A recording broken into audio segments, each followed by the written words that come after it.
Miremos o expondremos en esta ocasión el tema 55, el contrato de concesión de obras. Esta vez sí que os prometo que voy a intentar ser breve y recogeremos el conjunto de todas las disposiciones de la Ley de Contratos del Sector Público sobre el contrato de concesión de obras. Y comenzamos para no perder más tiempo. Vamos a ver las actuaciones preparatorias. Están recogidas en los artículos 247 a 250 y empezamos con una figura fundamental que es el 247, el estudio de viabilidad.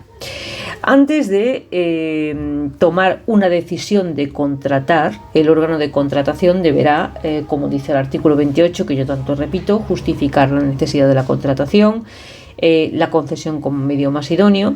Deberá además hacerse una previsión de demanda y rentabilidad, ya que en el contrato de concesión de obras hay efectivamente una fase de ejecución de obras, pero después hay una fase de explotación sometida a una contraprestación económica.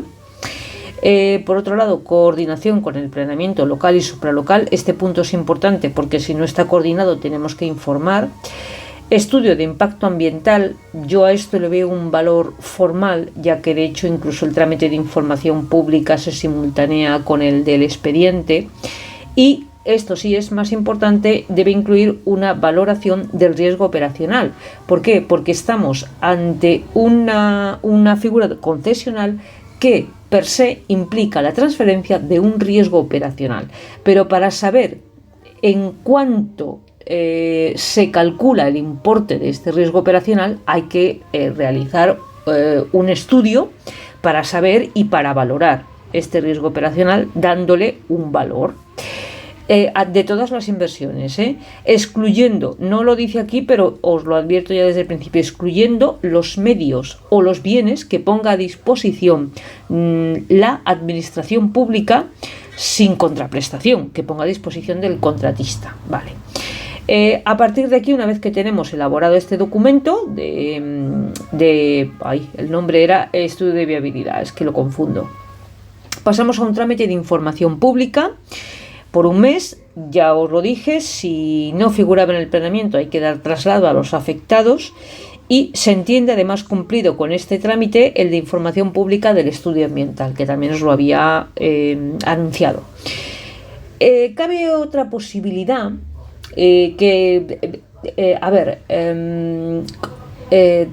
Digamos de forma coloquial, yo voy a denominar estudio simplificado, pero esta denominación no existe y no es correcta, es una expresión coloquial que yo voy a emplear. Hay supuestos en los que el estudio de viabilidad que hemos visto en el apartado primero se puede sustituir, como dice la ley, por un estudio de viabilidad económico-financiera. Es un documento jurídico de naturaleza distinta que podría bien tenerse por una especie de estudio simplificado. Vuelvo a repetir, no utilicéis esta expresión porque es incorrecta. En los casos en los que bien por la naturaleza de la fase de ejecución o de explotación o por la cuantía se estime que no es necesario un estudio de viabilidad tan amplio o tan complejo como el del apartado 1. El problema de escoger entre el estudio de viabilidad y el estudio simplificado es que la ley no nos marca unos umbrales o unos requisitos en función del cual o en función de los cuales sepamos cuándo es necesario o digamos cuándo basta con el estudio simplificado y cuándo hay que realizar un estudio de viabilidad completo en todos los términos del apartado 1.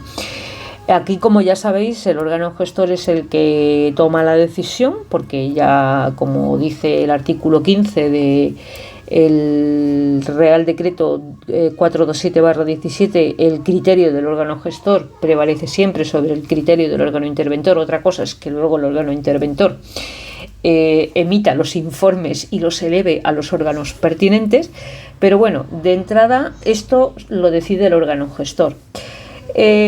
Dado que no ha existido estudio de viabilidad financiera, estudio de viabilidad económica, no ha habido trámite de información pública y esto sí que no se puede, no se puede permitir. Aunque sea un estudio simplificado, debe estar sometido a publicidad. Entonces, ¿qué es lo que se hace? Bueno, pues que en este caso concreto se exige que la administración elabore un anteproyecto, tanto de la construcción como de la explotación. Y es este anteproyecto, este documento que no esté, el que se somete al trámite de información pública. Y por ende ya se da por cumplido ese requisito de publicidad, que además se hará, igual que en el caso anterior, simultáneamente con el de impacto ambiental. Bien, vamos a ver el 248, que nos habla del anteproyecto de construcción y explotación, que ya sabemos por qué tiene que existir el anteproyecto de construcción y explotación. Dice que la redacción podrá acordarse por la administración en función de la complejidad del proyecto. Interesa de este anteproyecto que es preceptivo su trámite de información pública por plazo de un mes, ya os lo comentaba antes, y que su aprobación conlleva la declaración de utilidad pública. Y esto es importantísimo de cara a las expropiaciones que vayan a realizarse, porque la expropiación conlleva una serie de trámites antes de el acta de ocupación, largos además. Primero porque hay que identificar las fincas registrales, ponerse en contacto con las personas que tengan derechos sobre los predios, no necesariamente que sean titulares del predio, pueden tener derechos o intereses sobre el predio. Se debe hacer una calificación jurídica del predio. Lleva unas operaciones complejas antes de pasar al acta de ocupación, pero el simple hecho de que haya un anteproyecto, se apruebe, mejor dicho, un anteproyecto de construcción y explotación para una concesión de obras, ya conlleva la declaración de utilidad pública, con lo cual nos ahorramos todos los pasos previos de la expropiación. Y por decirlo de alguna manera, no es correcto, pero por decirlo de alguna manera, la expropiación comienza directamente con el acta de ocupación. Que el acta de ocupación, ya sabéis que es un documento de una importancia, a tener en cuenta, porque el acta de ocupación se levanta, en este caso de declaración de utilidad pública, unilateralmente por el órgano expropiante y conlleva, lo más destacado a mí, lo que me conlleva la anulación de las inscripciones previas. O sea, se extinguen las inscripciones previas que existan en el registro de la propiedad respecto de estos predios, se extinguen, y se procede a la inscripción en el registro de la propiedad ya a nombre o como titular dominical del órgano expropiante. Automáticamente se cancela, y todo esto sin los pasos previos que conlleva la expropiación. Simplemente con la declaración de utilidad pública se levanta acta de ocupación, con el acta de ocupación se va al registro de la propiedad, se cancelan todas las anotaciones y todos los asientos dominicales previos y se inscribe directamente a favor del órgano expropiante. Bueno, ya me estoy extendiendo en un tema que no debería. Proyecto de obras y replanteo. Vamos a ver ahora las actuaciones previas a la ejecución. Ya conocemos la figura de la supervisión, la aprobación y el replanteo, que no difiere del contrato de obras. Pero si la presentación del proyecto se hubiera hecho sin existir previo anteproyecto porque existía estudio de viabilidad, pues será preceptivo el trámite de información pública, un mes simultáneamente al del estudio de viabilidad, al del estudio de impacto ambiental y la comunicación a aquellas administraciones que se vean afectadas por modificaciones en el planeamiento.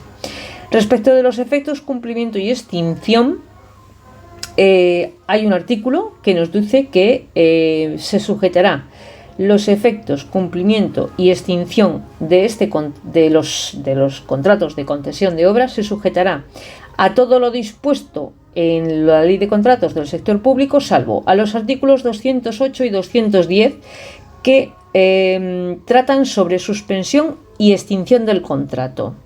Y los efectos, claro.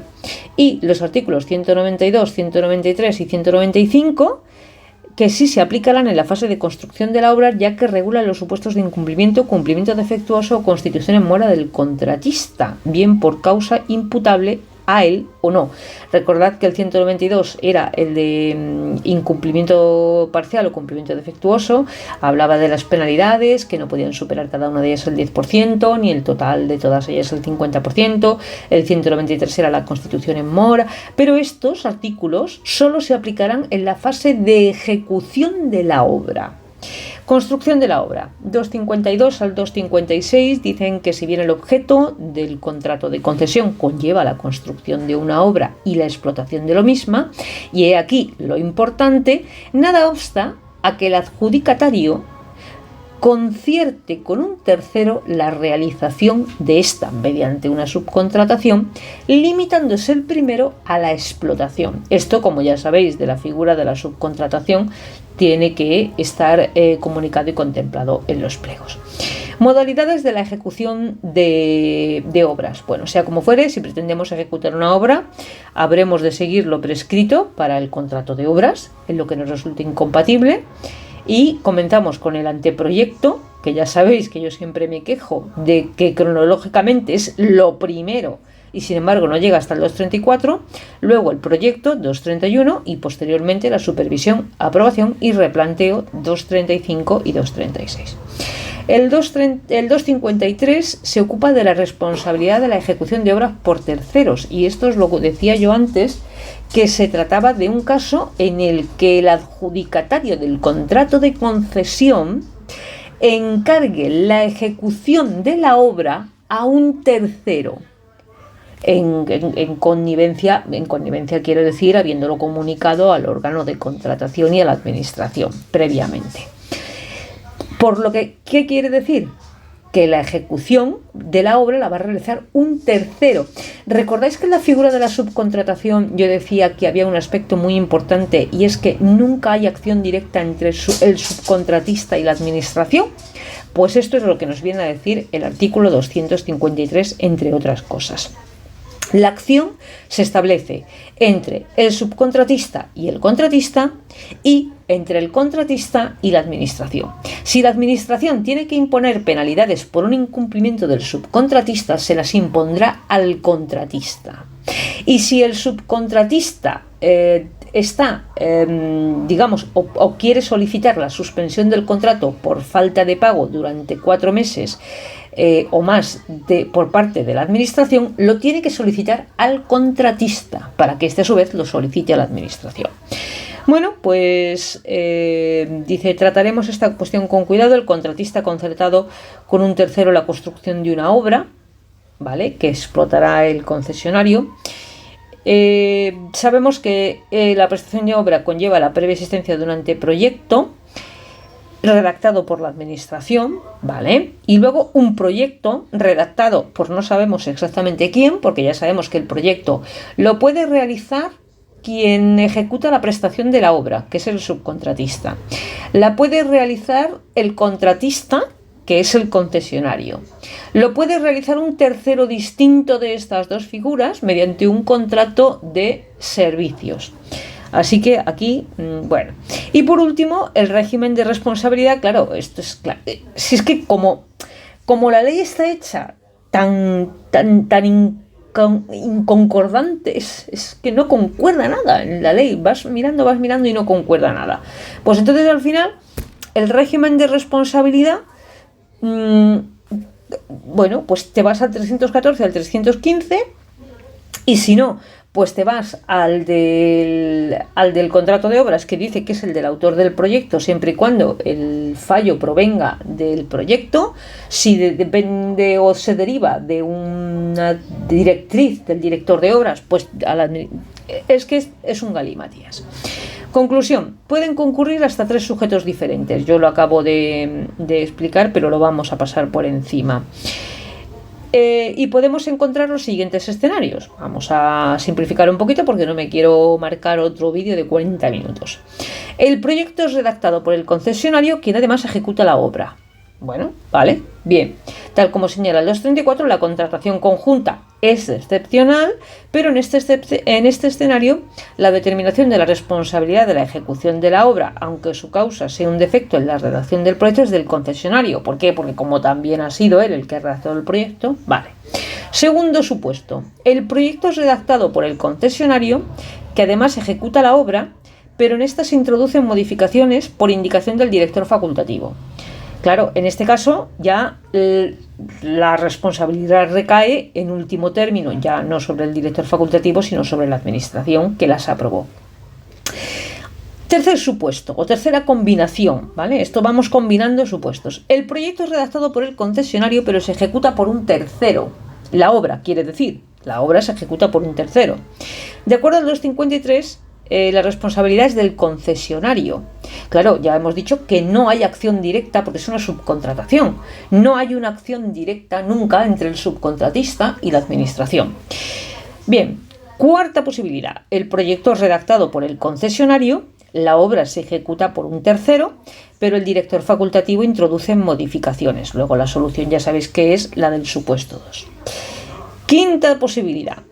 El proyecto es redactado por un tercero, que no es ni quien ejecuta la obra, o sea, ni el subcontratista ni el concesionario, que es contratado mediante un contrato de servicios por la administración y la obra es ejecutada por el concesionario.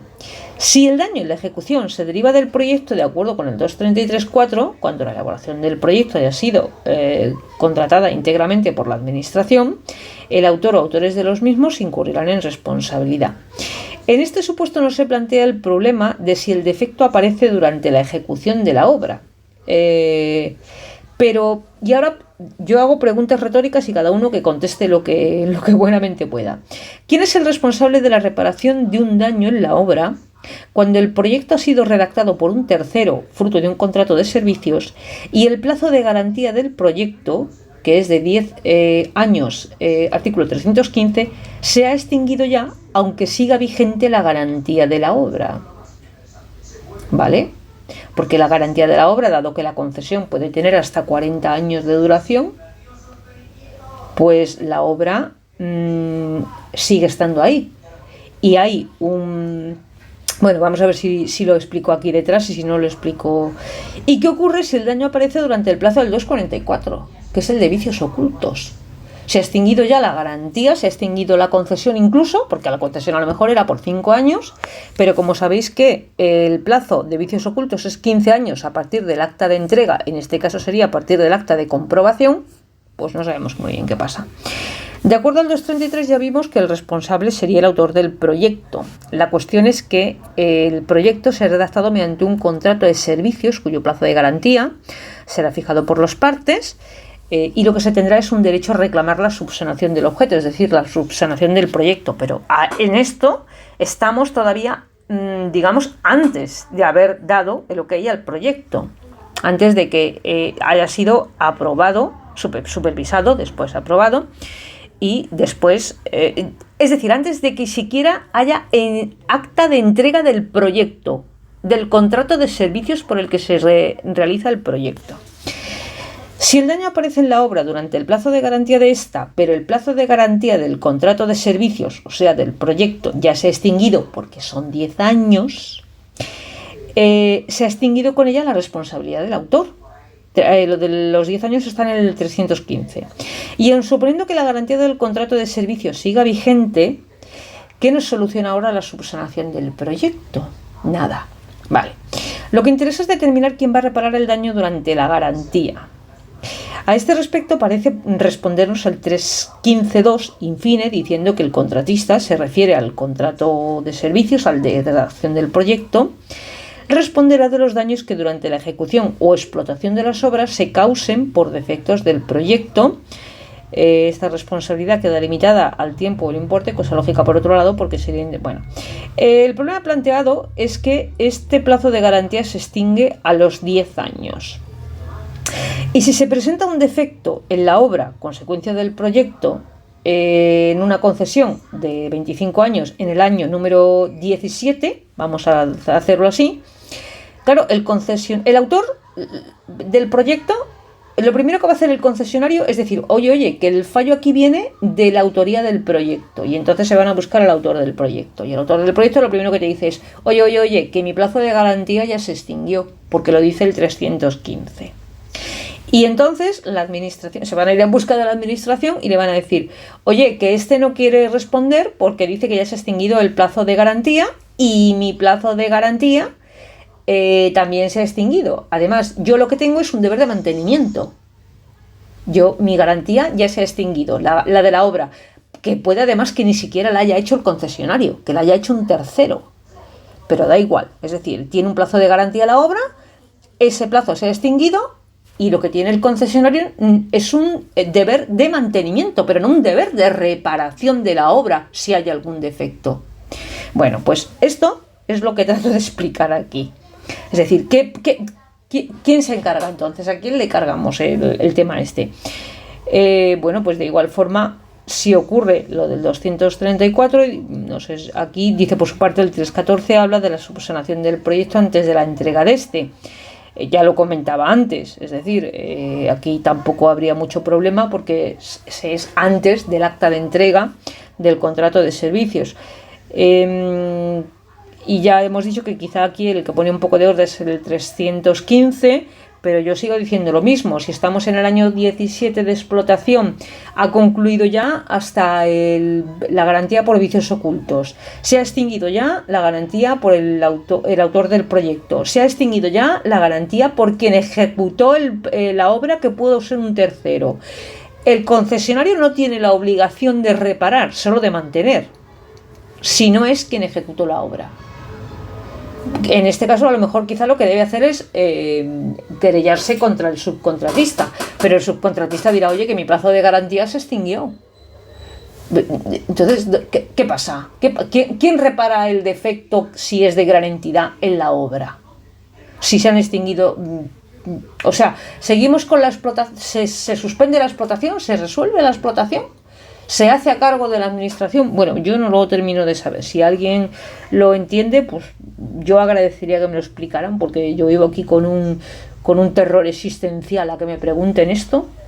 Y sexto, dice, el mismo supuesto se plantea en el caso de que el proyecto sea redactado por un tercero, contrato de servicios, la obra se ejecute por un tercero subcontratado, solo que al no existir acción directa entre administración y subcontratista, bueno, pues ya os he dicho que la responsabilidad se exigirá al concesionario. Pero ojo, se exigirá al concesionario mientras esté vigente el plazo de garantía de la obra. Y ojo, porque lo vuelvo a decir otra vez, el concesionario tiene la obligación de mantenimiento, pero no de gran reparación si ha surgido un problema grande en la obra. No sé, que haya un boquete de pronto en el suelo, que es 15 metros de profundidad el boquete. Eso no es de mantenimiento. Vale. 254, principio de riesgo y ventura en la ejecución de las obras, por lo que ya os decía. El 254 nos explica otro asunto importantísimo, y es que en la ejecución, en la fase de ejecución de la obra, se aplica el principio de riesgo y ventura, que está recogido en el Código Civil y que no conlleva transferencia de un riesgo operacional.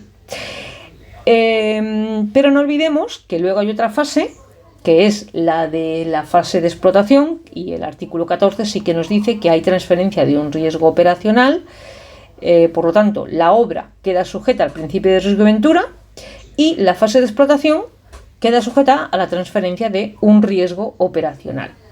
Comprobación de la obra. Importante esto, porque cuando se trata de un contrato de obras y se produce la entrega formal de la obra, se levanta un acta de entrega.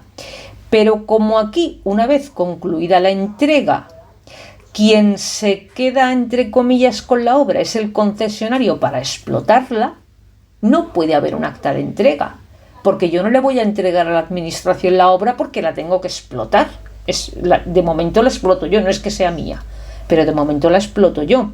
Entonces el acta de entrega se sustituye por un documento que se conoce como acta de comprobación, que formalmente es muy parecida al acta de entrega, es decir, se comprueba, acude el director facultativo, acude el contratista, acude el concesionario si son personas distintas, acude el interventor, acuden los representantes de la administración y verifican que la obra está en forma y que está de acuerdo a las características. Y entonces se levanta, ya hemos dicho, un acta. Una vez terminadas las obras, se levanta el acta de recepción, que no acta de... se levanta acta de comprobación, que no acta de recepción, por lo que os he dicho, porque no hay recepción de la obra, ¿vale? Pero tiene que haber una comprobación por parte de la administración de que la obra está en condiciones, sobre todo porque tiene que dar la licencia de primera ocupación. Y eso conlleva que van a usarla personas y que puede haber riesgo para las personas, entonces tienen que verificar esa obra. ¿Cuál es la finalidad del acta de comprobación? Pues dejar constancia de la conformidad de la administración con la obra realizada. Esto es importantísimo. Es decir, aquí la administración está diciendo: soy conforme con la obra, aunque no me la quede en este momento. Aprobar implícitamente la autorización de apertura al público, ya lo hemos dicho. Dar comienzo al plazo de garantía de la obra en el caso de que esta hubiera sido ejecutada por un tercero, tanto si es ejecutada por un tercero como si es ejecutada por el concesionario, porque una cosa es la garantía de la obra por daños que sufra la obra o deterioros que sufra la obra de carácter extraordinario, y otra cosa es el mero mantenimiento, que es el deber del concesionario. Bien. Lo digo aquí, se entiende vicios o daños ocultos, también por daños ocultos, ya que lo que tiene el concesionario es una obligación de mantenimiento, y da comienzo la fase de explotación. O sea, a partir de esta fecha da comienzo a la fase de explotación. Derechos y obligaciones del concesionario, prerrogativas de la administración. Vamos a ver los derechos del concesionario. En primer lugar, a explotar la obra y a percibir una tarifa. Ojo con este término, no recibe una tasa, recibe una tarifa, que es un precio, es un ingreso de carácter, aquí lo tenéis, un ingreso de carácter público, pero de carácter no tributario. La tasa es tributaria. Bien, el mantenimiento del equilibrio, y quería hacer un vídeo corto, esto es imposible. Mantenimiento del equilibrio económico del contrato de acuerdo con el 270. Vamos a ver. Este artículo nos muestra los supuestos que pueden provocar la ruptura de este equilibrio en ambos sentidos, porque siempre se piensa que la ruptura del equilibrio económico, como generalmente se arregla con un incremento del plazo concesional, es solo en favor del concesionario. No, puede haber una ruptura del equilibrio económico a favor de la administración, y es entonces el concesionario quien debe indemnizar a la administración. Bueno, sí, y la posible actuación de cara a su restablecimiento. Pero recordemos aquí el artículo 29 sobre la duración del contrato, concretamente el apartado 6, dedicado a la duración de la concesión, tanto de obra como de servicio. Se dice que tendrá una duración limitada y que constará en los pliegos. Hasta ahí perfecto. Dice, no obstante, este plazo podrá ampliarse hasta un 15% de su duración inicial con objeto de restablecer el equilibrio económico del contrato. Vale. Si la concesión supera el plazo de 5 años, en pliegos, la duración no podrá exceder del tiempo necesario para recuperar la inversión. Y surge aquí de nuevo el problema, que yo ya os he contado 40 veces, que cómo es posible que en una figura de concesión donde estamos en fase de explotación se pueda permitir que la duración de la concesión varíe para que el concesionario recupere la inversión, cuando esto forma parte de la transferencia de un riesgo operacional y ha sido transferido como riesgo operacional al concesionario. ¿Lo tiene que asumir? Bueno, pues esto lo explico ya, es que son muchos temas porque me va saliendo. También tiene derecho a utilizar los bienes demaniales que se pactó en los pliegos, a recabar el derecho de expropiación forzosa, y recordemos que se sigue rigiendo por la ley del 54 y que solo pueden solo ostentan la potestad de expropiación las administraciones públicas de carácter territorial, aunque el beneficiario puede ser un tercero, ¿vale? y el derecho a ceder la concesión y a constituir sobre ella una hipoteca, sin perder de vista que puede haber bienes demaniales que se han cedido o se han puesto a disposición del concesionario para que realice las prestaciones de la concesión. Estos no entran en ningún caso ni en la cesión, ni en la, mucho menos que en la cesión, en la hipoteca, porque imaginaos que por lo que sea se despacha embargo, o sea, imposible. Obligaciones del concesionario: pues ejecutar la obra de acuerdo al contrato, bien él mismo o bien mediante un tercero. Explotar, que no ejecutar, asumiendo un riesgo operacional. Yo, pongo el riesgo operacional, pero acordaos que es un riesgo operacional, que no es la totalidad del riesgo operacional. Admitir a todo usuario que cumpla las condiciones, mantener el orden, que no la facultad de policía, que esta la conserva la administración, e indemnizar los daños a terceros como consecuencia de la obra, el funcionamiento normal o anormal de la prestación, es decir, lo que conocemos como la responsabilidad patrimonial de la administración, solo que en este caso, ya lo hemos explicado en otros temas, la simple presencia del contratista rompe el elemento esencial para hablar de responsabilidad patrimonial de la administración pública, que es el nexo de causalidad. Al romperse el nexo de causalidad por la presencia del contratista, quien responde de los daños es el contratista, en este caso el concesionario. Uso y conservación de las obras. Pues ya hemos hablado del tema del uso y conservación de las obras. La ejecución se la puede encargar a un tercero, el mantenimiento de la obra. Prerrogativas de la administración. Pues respecto de estas prerrogativas, que también se habla de ellas en el 190, las ajustamos un poco más al contrato de concesión de obras y se dice que tiene la prerrogativa, que no la potestad, que es, ojo, porque incluso a veces la ley intercambia los términos, y es que no es lo mismo. Una prerrogativa es un privilegio por el que se ostenta una posición singular ante el derecho, una posición privilegiada en una relación jurídica, mientras que una potestad es un poder general de actuación, que viene conferido por el ordenamiento jurídico y que tiene la capacidad de modificar unilateralmente situaciones jurídicas. Interpretar el contrato y su ejecución, ¿vale? Modificar el contrato. Esto ya hemos visto detenidamente el tema de la modificación del contrato, pero además aquí con el inconveniente de que existe un estudio de viabilidad previo, con lo cual habría que revisar el plan económico-financiero a fin de proceder a su reajuste. Resolver acerca del restablecimiento económico del contrato, es decir, tú lo pides y luego te lo dan. Ojo que esto sí lo quería decir, que no se me pase por alto. Cuando se dice restablecer el equilibrio económico del contrato, se dice que, la forma que recoge el artículo 29.6 es la del incremento del 15% del plazo concesional. Pero también se puede hacer bien variando el importe de la tarifa, o bien variando el importe del canon, o bien reduciendo el plazo concesional, dependiendo del caso. Dependiendo del caso, reequilibramos el contrato de una manera o de otra. Establecer la tarifa máxima, asumir la explotación en caso de secuestro o intervención.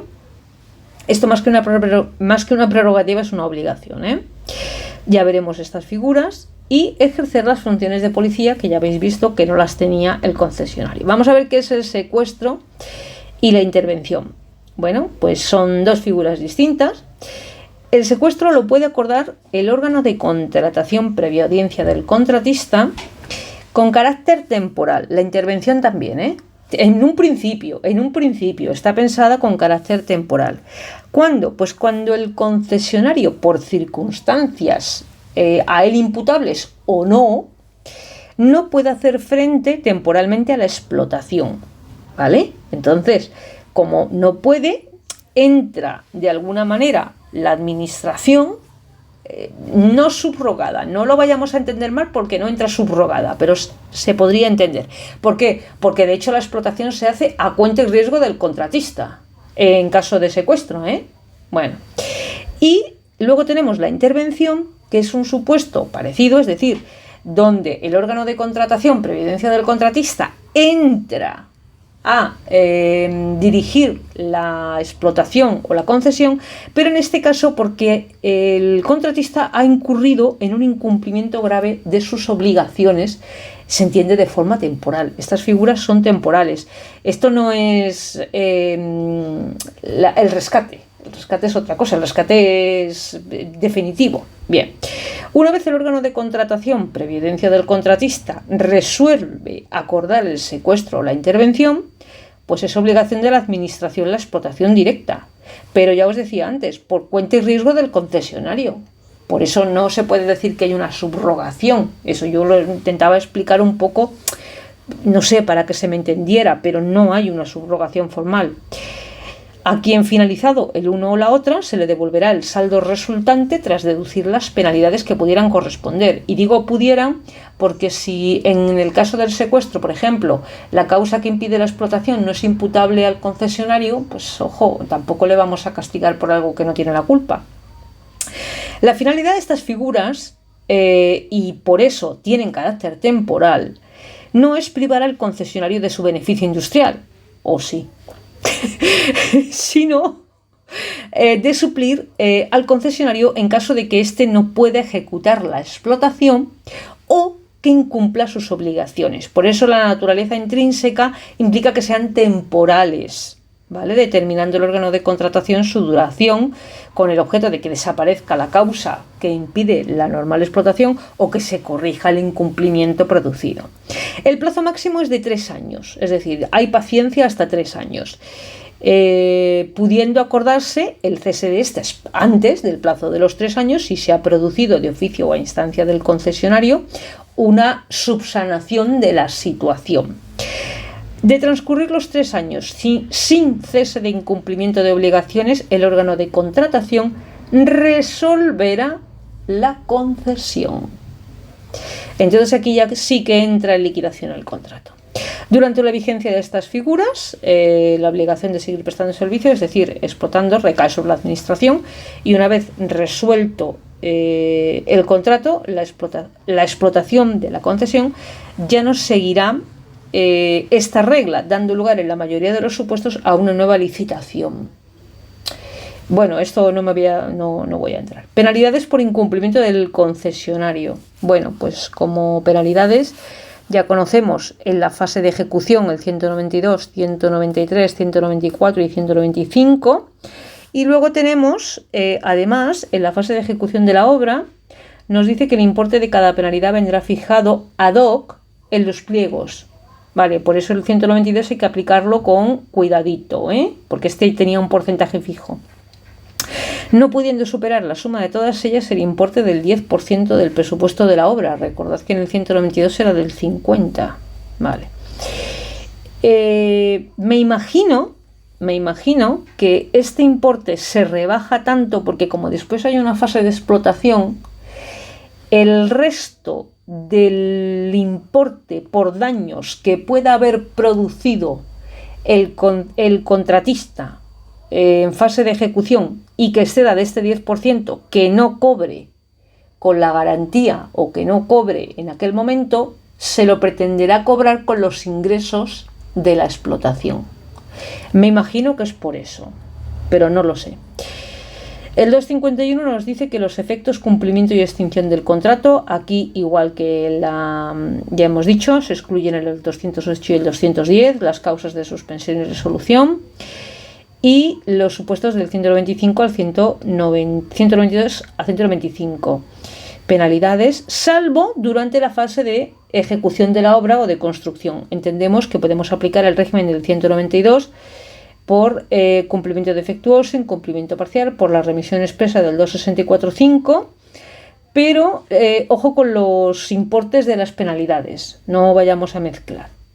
Por último, la fase de explotación, el límite máximo de las penalidades anuales no podrá superar el 20% de los ingresos obtenidos durante el año anterior. Respecto del régimen económico financiero de la concesión, y creo que esto ya es el último epígrafe y me he metido en otro vídeo de 40 minutos, entramos ya en la parte final donde se dilucida el régimen financiero, que se centra en dos aspectos: la retribución por la utilización de las obras, la retribución del concesionario. Y el mantenimiento del equilibrio económico del contrato. Vamos a ver la retribución. Bueno, pues ya sabemos que comprende bien el derecho a explotar o bien el derecho a explotar más percibir un precio. Bien del usuario o bien de la administración. Eso es indiferente, ¿vale? Es una retribución denominada tarifa y, como ya decíamos, tiene carácter de ingreso público no tributario, conforme al artículo 2 de la Ley General Tributaria. Y respecto al importe de la tarifa, también comentábamos que se fija por el órgano de contratación su importe máximo.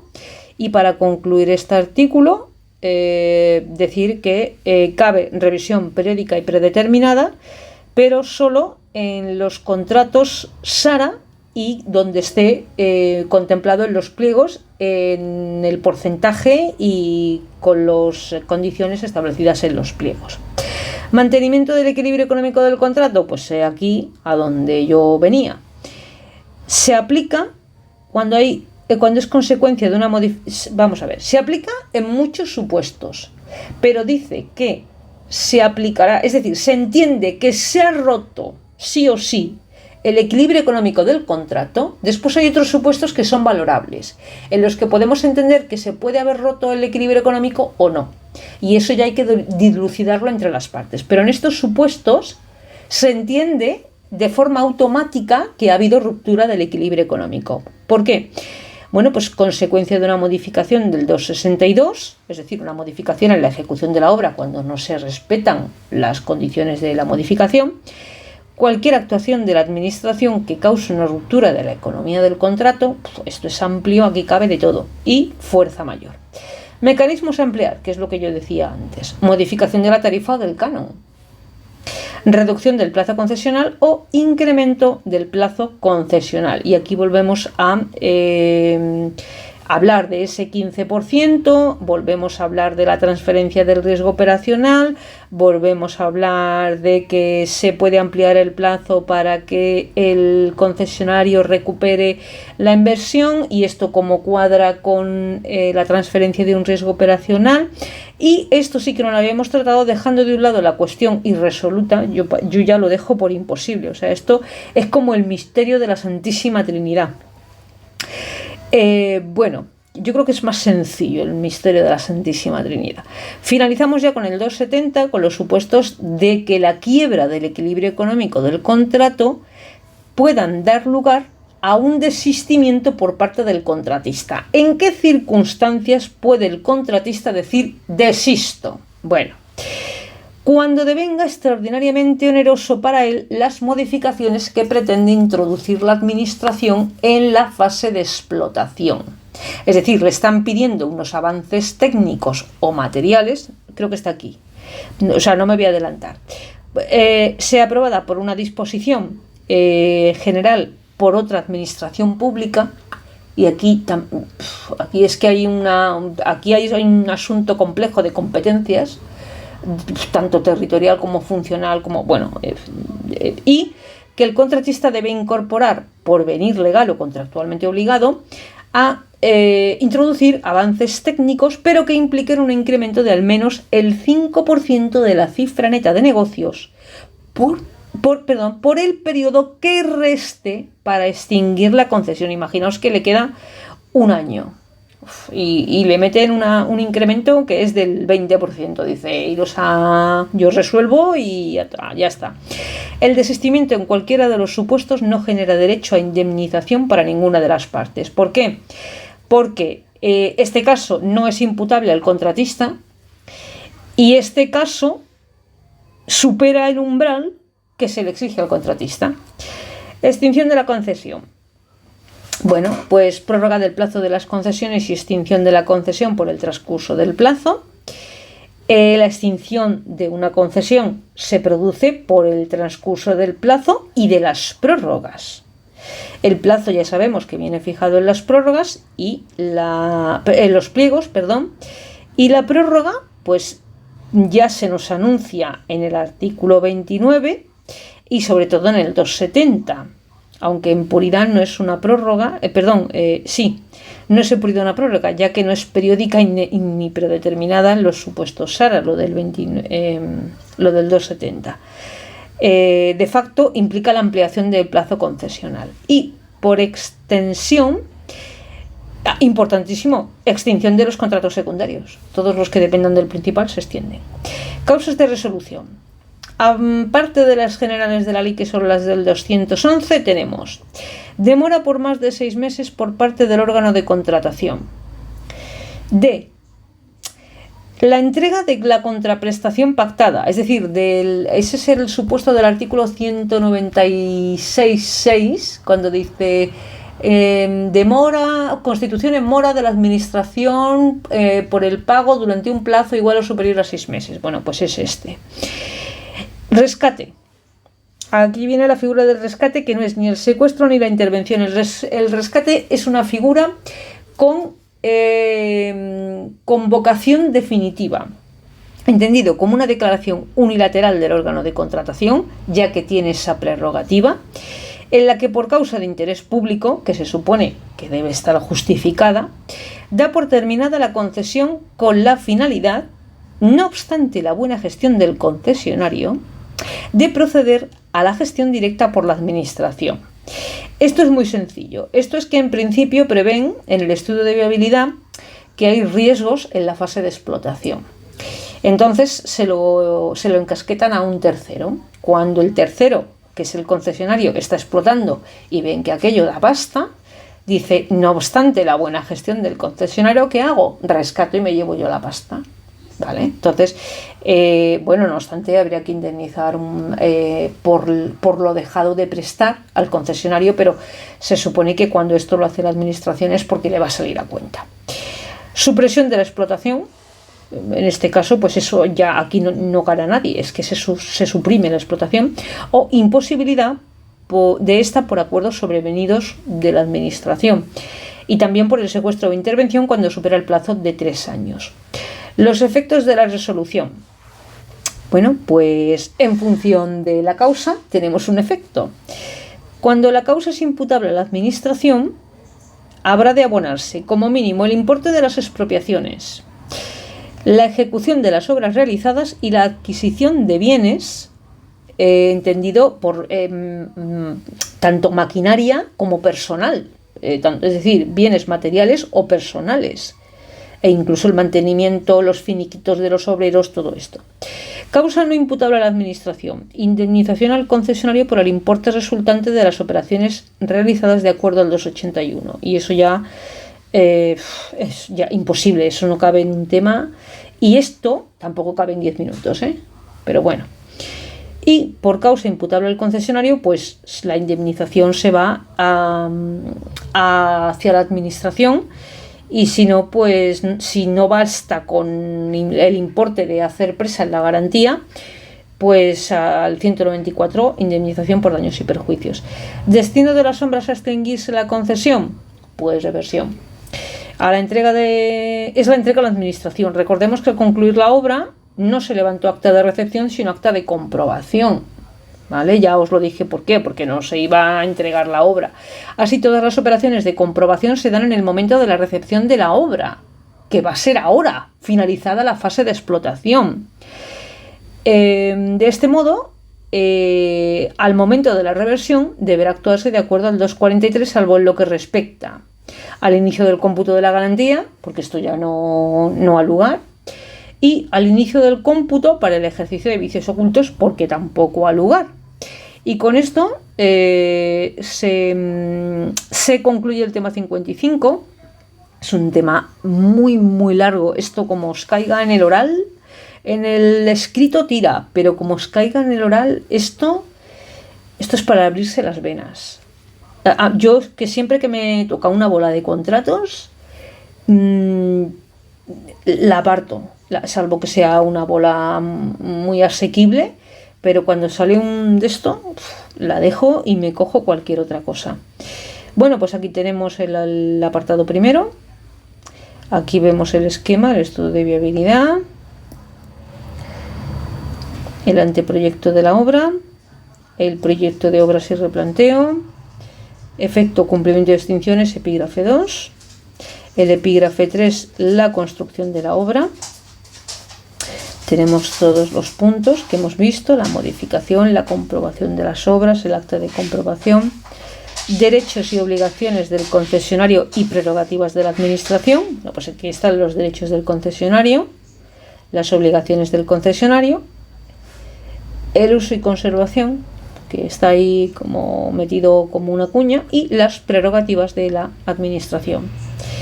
La modificación de la obra, sobre todo de cara a el restablecimiento del equilibrio económico del contrato, si ha lugar. Después, las figuras del secuestro e intervención, explicando cada una de ellas en qué consisten y cuál es el plazo máximo, y que no tienen en principio una voluntad de ser definitivas.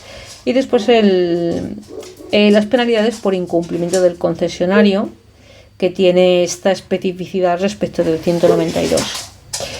El 5, el régimen económico financiero de la concesión. Pues aquí tenemos retribución por la utilización de las obras y mantenimiento del equilibrio económico del contrato. Por último, ya la extinción de la concesión, el plazo de la concesión y su prórroga, ¿vale? Donde entra también el 270, causas y efectos de la resolución. Bueno, pues esto ya lo habéis visto, cuáles son las causas, y en función de la causa, pues los efectos. Pues bien, si es causa imputable a la administración, pues indemnización por esto; si no es imputable, en fin. Bueno, aquí os lo dejo, os lo intento pasar así despacito para que lo copiéis, y si no, pues ya sabéis que lo podéis descargar del Amazon Kindle e imprimirlo, y dejaos de tanto copiar y sobre todo el esquema, porque el tema, si ya lo tenéis más o menos tocado, pues bien, pero el esquema...